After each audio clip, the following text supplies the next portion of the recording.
Jeff Chandler was in a rough relationship with Esther Williams. He was best known for his part as Cochise in Broken Arrow.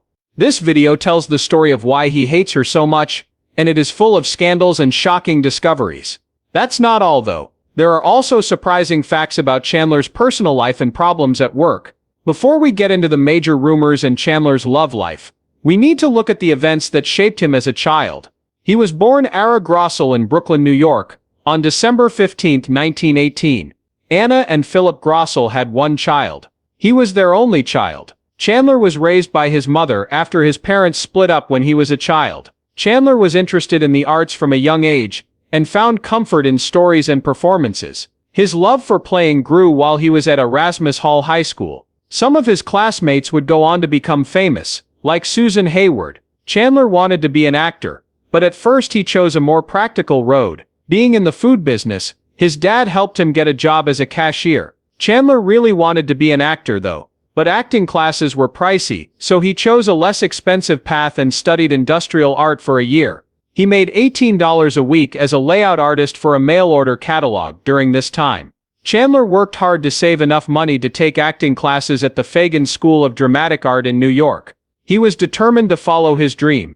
After a lot of hard work, he got a job in radio and then a job in a stock company on Long Island, where he did both acting and stage management. Chandler worked on his skill in a number of stock companies over the course of 2 years. One of these was the Trojan Horse, where he performed with famous actors Gordon and Sheila McRae. To be brave, Chandler started his own theater group in Illinois in the summer of 1941. It was called the Shady Lane Playhouse. The company went on a tour of the Midwest, putting on shows like Pigs, The Bad Man, Seventh Heaven, and The New Minister. The project had some success which showed how dedicated Chandler is to his work. Chandler joined the Army when the United States joined World War II. He became a lieutenant after 4 years of service, most of which was in the Aleutians. It was hard for him during this time in his life, but it made him more disciplined and strong. Chandler moved to Los Angeles with $3,000 saved up after the war. It was in December 1945. Soon after he got there, he was in a terrible car accident on his way to a screen test. The scar on his forehead is still there today. Chandler's resolve never wavered, even after this setback. At first it was hard for him to find work in Hollywood, so he spent all of his funds. In May 1946, he got his first job as a radio actress, which was a big break for him. People became familiar with Chandler's voice through his roles in collection dramas like Escape and Academy Award Theater. He became well known for playing the lead in the radio show Michael Shane. Chandler also played Chad Remington in Frontier Town for the first time. Singer Dick Powell heard Chandler on the radio and helped him get his first movie part as a gangster in Johnny O'Clock, 1947. He only had a small part, but it was a big step in his career. He tried out for the part in Columbia's The Loves of Carmen, but didn't get it. He did, however, keep getting small parts in films like Roses Are Red, The Invisible Wall, and Mr. Belvedere Goes to College. His big break came when he played Eve Arden's love interest on the radio show Our Miss Brooks. When it started in July 1948, the show was a huge hit. Because of how well he played the part, Universal directors cast him as an Israeli leader in Sword in the Desert 1949.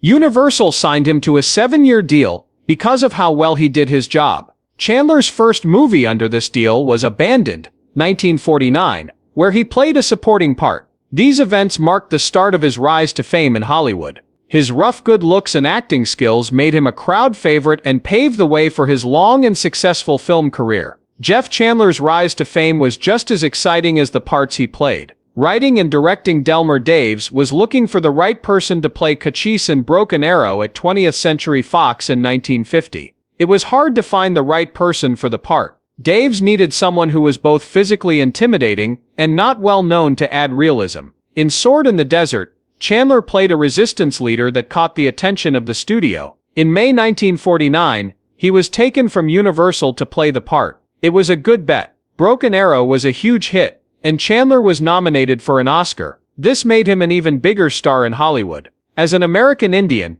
he was the first actor to be nominated for an Academy Award. Because Broken Arrow did so well, Chandler became a main man back at Universal. It was planned for him to play in Death on a Side Street and The Lady Count, but neither movie came together. Instead, he played a Lucky Luciano-style thief in Deported, a part that was supposed to go to Dana Andrews. The movie, which was filmed on location in Italy, showed how versatile Chandler was, even though some parts had to be filmed back in Hollywood, because of his radio duties. Chandler's second Fox movie was Two Flags West, in which he played a stern Union soldier directed by Robert Wise. He took over for Lee Jacob and played a character, which was different from his normal role as a leading man. For this part, he had to travel a lot, because he had to go back and forth to Hollywood for the shoot. Chandler went back to Universal and played an adventurer in Smuggler's Island, which was a part that he thought fit him well. But because of his unique bony features, Hollywood often cast him as people from different countries. He worked with Fox and Delmer Daves again,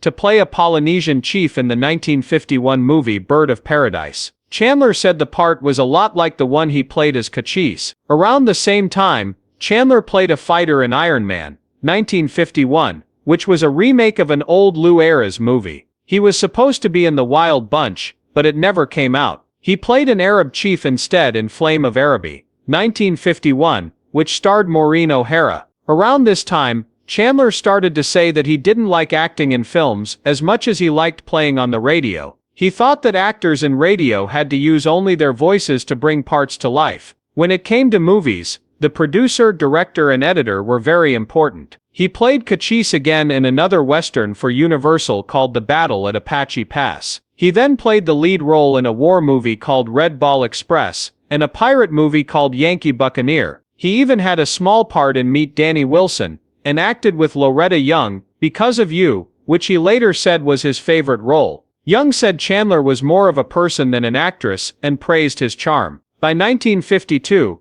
Chandler was one of the most well-known stars in the US, and was ranked 22nd by viewers. Fox wanted to cast him in lead parts, but Universal wouldn't let them, because they knew how valuable he was. His talk show, Our Miss Brooks, moved from radio to TV, but Chandler couldn't join because of the terms of his deal, and Robert Rockwell got his part. On Peggy Lee's radio show, Chandler's singing skills were clear, and he kept up this interest throughout the decade. Chandler signed a new deal with Universal in July 1952 that doubled his pay. The Western The Great Sioux Uprising was his first movie under this deal. Next came East of Sumatra and War Arrow, with Maureen O'Hara. Chandler didn't get some big parts, like Demetrius in The Robe and the lead in the remake of Magnificent Obsession, which were both big hits. Instead, he played Cochise a third time in Taza, Son of Cochise, which starred Rock Hudson. Hudson quickly passed Chandler as Universal's biggest male star. Universal first cast Chandler as Chief Crazy Horse, but Victor Mature ended up getting the part. Chandler then went on to star in Yankee Pasha and start singing in bars. Because the show was so busy, he left Our Miss Brooks after 5 years to take a break. Chandler played Emperor Martian in the expensive epic Sign of the Pagan and co-starred with Jane Russell in Foxfire, 1955, a part he liked because it had a lot of conversation. Afterward, he made Female on the Beach with Joan Crawford and started putting out music. In 1954, Chandler realized that he had a lot of work to do. Because of his film and music work, he had to travel a lot, which made it hard to call any time his own. He wouldn't play the lead in Six Bridges to Cross in May, so Universal suspended him and put George Nader in his place. They talked about making films with Tony Curtis and Janet Leigh, but they never did. He complained that being famous took away his freedom because he couldn't go anywhere without being seen, and always had to leave big tips so they wouldn't be seen as cheap. Chandler kept working for Universal even though he was upset. He was offered the part of Lady Godiva of Coventry, but turned it down, which got him suspended again. His next movie was the prestigious The Spoilers, and then he was in Away All Boats, which was one of Universal's most important movies that year. Chandler sang at the Riviera Hotel in Las Vegas in May, and got praise for it, even though he wasn't a natural singer. He played the lead role in the Western Pillars of the Sky. For his fourth movie that year, The Toy Tiger, he turned to comedies. By the end of the year, Chandler had started his own production business called Earlmar. He planned to make films while also continuing to act under a new deal with Universal. Earlmar signed a deal with United Artists, and Chandler produced and acted in the Western Drango. Even though he got the rights to a book, Earlmar's only production was Drango, The Tattered Dress and Man in the Shadow, which he worked on with Orson Welles, were Chandler's last two projects under his original Universal contract. He promised to make 2 films a year at Universal until 1959, which made sure he would be in the business for a long time. Jeff Chandler had a very interesting personal life, just like the parts he played in movies. His marriage to actress Marjorie Hochel took place in 1946. They had 2 daughters. Dana Grussel was born in 1949, and Jamie Tucker was born in 1947. They did have a rough marriage though. In 1951 and 1954, they were no longer together. It was 1954 when Marjorie asked for a divorce. Chandler was always tired, so he would fall asleep wherever we were. Chandler complained. In March 1955, they got back together for a short time to try to make things better for their family. The peace didn't last though. Chandler had an affair in 1957 while making a movie with Esther Williams. Because of this affair, Marjorie asked for a divorce at the end of that year. Hollywood was shocked by the incident, but the biggest surprise came when Esther Williams' book, The $1 Million Mermaid, came out in 1999. For example, Williams said in her autobiography that Chandler liked to dress like women. She said the realization came to her one night when Chandler, who always seemed so strong, stood in front of her in high heels and a dress. That's the kind of thing Williams liked to write. He dressed as different people. Chandler had died in 1961, so he couldn't defend himself, so the claim made a stir. Williams' claims were quickly shot down by Chandler's friends and co-workers. Jane Russell, who met Chandler while shooting Foxfire in 1955 and became friends with him, said she couldn't believe it. "That's something I've never heard of. I would never guess that Jeff would cross-dress." She replied that he was a nice guy and definitely all man. Just like Chandler, Marcia Hunt, who featured with Chandler in The Plunderers in 1960, blew my mind. "I never heard a whisper or word that made me think that about Jeff." Fess Parker, who worked with Chandler on the 1959 western The Jayhawkers, was also shocked. He said that Chandler and Parker never joked or talked about such things on the set. Williams stuck to her story even though people denied it. She laughed at the idea of telling Jane Russell about something so private. "Why in the world would I tell Jane Russell about a personal problem as intimate as that?" she asked. Chandler's reputation was harmed by the affair and the cross-dressing claims, which made his public image even more controversial. In Chandler's divorce case in 1958, his financial obligations were made clear. Every month, he gave his wife an allowance of $1,500. He had agreed with Universal to make 2 films a year, and would get $60,000 for each one in 1957, and $75,000 for each one in 1958. Chandler made a lot of money, but he also had a lot of costs. His personal manager, business manager and lawyer, each took 25% of his income. Chandler was told by the court to keep giving his wife $1,500 a month. In June 1959, they were no longer married. Chandler agreed to give Marjorie $100,000, which is more than $2,166 a month in alimony, and $500 a month for child support. Chandler became so focused on his job that Marjorie got an ulcer because he spent all of his free time in his business office when he wasn't working on a picture. Jeff Chandler's later years were just as busy as his early years. His public backing for Israel's attack on Egypt in 1956 during the Suez Crisis had big effects. It was the United Arab Republic's job to get Arab countries to ban his movie in 1960. Chandler stayed involved in Hollywood, though, and was a devoted Democrat. During the 1960 actors' strike, he spoke for the Screen Actors Guild. There was a tragedy in the Philippines while Chandler was shooting Merrill's Marauders. On April 15, 1961, he hurt his back while playing baseball with extras from the movie who were U.S. Army Special Forces. Injections helped him deal with the pain so that the work could go on. But the injury was very bad,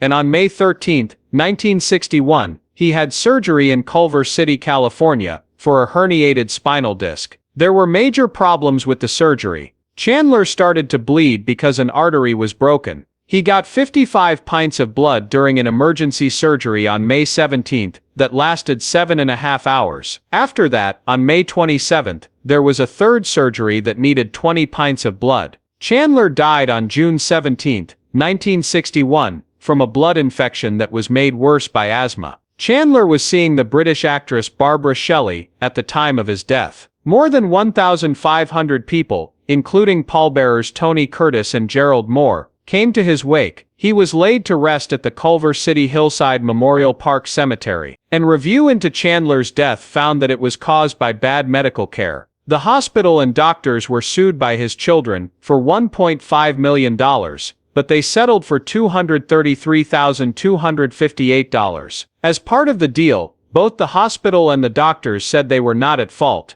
Chandler left his children a fortune of $600,000. Because of money due under the terms of their divorce settlement, his ex-wife sued the estate for $80,000. Chandler's influence in Hollywood lived on, even after the legal battles. Chandler was known for paying close attention to every detail, but he was also thought to be shy. But people who worked closely with him said he had a fun, laid-back personality that made making films less stressful. Chandler talked about his favorite films in a 1960 interview. They were Broken Arrow, Battle of Apache Pass, Two Flags West, Because of You, Sign of the Pagan, The Toy Tiger, Drango, Raw Wind in Eden, and The Lady Takes a Flyer. Chandler had an impact on more than just his pictures. Race Bannon, the gray-haired experienced special agent in the animated show Johnny Quest, was based on Chandler by Doug Wilde, who created the show. This tribute showed how Chandler has had a long effect on pop culture. Jeff Chandler made a big difference in the movie business, so the Hollywood Walk of Fame put a star on him at 1770 Vine Street. Fans of his work loved him in Hollywood, both on and off the screen. He paid close attention to every detail, and worked hard at what he did. Chandler has a story of ability, strength, and controversy. His life was full of dramatic turns, from his rise to fame to his affair with Esther Williams and his sudden death. Still, his memory lives on. Fans honor him and remember the great things he did for movies.